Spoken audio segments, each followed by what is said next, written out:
دوسرا ریفرنس سورۃ البقرہ آیت نمبر 83.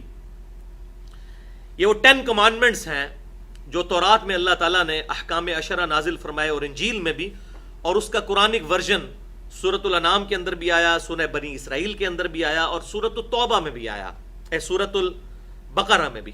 یہ سورۃ البقرہ کا وہ پورشن ہے آیت نمبر 83 جس میں اللہ تعالیٰ نے وہ احکام عشرہ 10 کمانڈمنٹس جو بنی اسرائیل کو عطا فرمائیں، اور اسی کی کنٹینیوشن پھر مسلمانوں کو بھی، امت محمدیہ صلی اللہ علیہ وسلم کو بھی عطا فرمائی.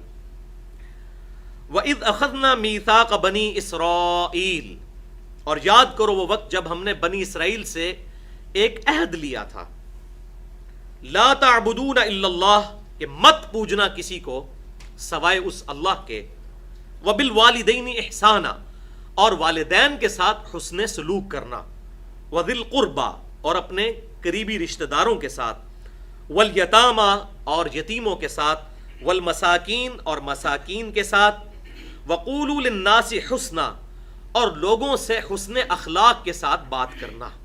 یہ وہ آیت کا حصہ ہے جو اکثر آپ دیکھتے ہیں کہ مختلف سلوگنز کے اندر اور کتابوں کے اندر لکھا ہوتا ہے، وقولوا للناس حسنا، لوگوں کے ساتھ حسن اخلاق کے ساتھ پیش آؤ.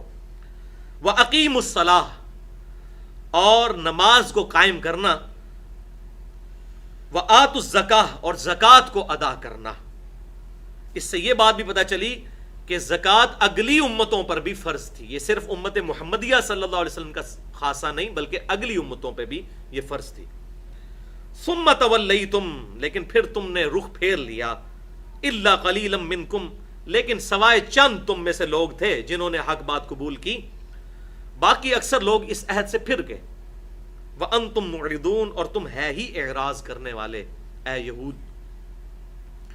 اچھا، ان آیات سے یہ بات بھی پتہ چلی، اس آیت سے، کہ یہ اکثر جو علماء کی طرف سے بات کی جاتی ہے کہ جی مکی آیات کے اندر جو زکوٰۃ کا ذکر آیا اس سے مراد تزکیہ نفس ہے، زکوٰۃ نہیں ہے، کیونکہ زکوٰۃ مدینے میں فرض ہوئی تھی. یہ آپ اکثر سنتے ہوں گے کہ جی مکی دور کے اندر زکوٰۃ فرض نہیں تھی، زکوٰۃ تو مدینے میں تھی، لہٰذا جو مکی قرآن کے اندر زکوٰۃ کی آیات ہیں اس سے مراد تزکیہ نفس ہے.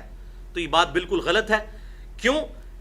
یہ شریعت محمدیہ صلی اللہ علیہ وسلم شریعت موسوی کی ہی کنٹینیوشن ہے، لہٰذا مکی دور کے اندر بھی جہاں جہاں زکوٰۃ کا ذکر آیا اس سے مراد یہی زکوٰۃ ہے مال کی، اگرچہ اس وقت فرض نہیں ہوئی تھی، صرف انفاق فی سبیل اللہ کی ترغیب دلائی گئی تھی. پورا سسٹم تو مدینے میں آ کے ہوا، لیکن مسلمانوں کو یہ بات پتہ تھی کہ زکوٰۃ یعنی اللہ کے لیے مال کو خرچ کرنا تاکہ باقی مال کو پاک کیا جائے، اللہ کی راہ میں انفاق فی سبیل اللہ کرنا، یہ اگلی امتوں پر بھی ضروری تھا. زکوٰۃ کے حوالے سے اللہ تعالیٰ نے وہ پرٹیکولر اس کو طے فرما دیا کہ اتنے % دی جائے گی.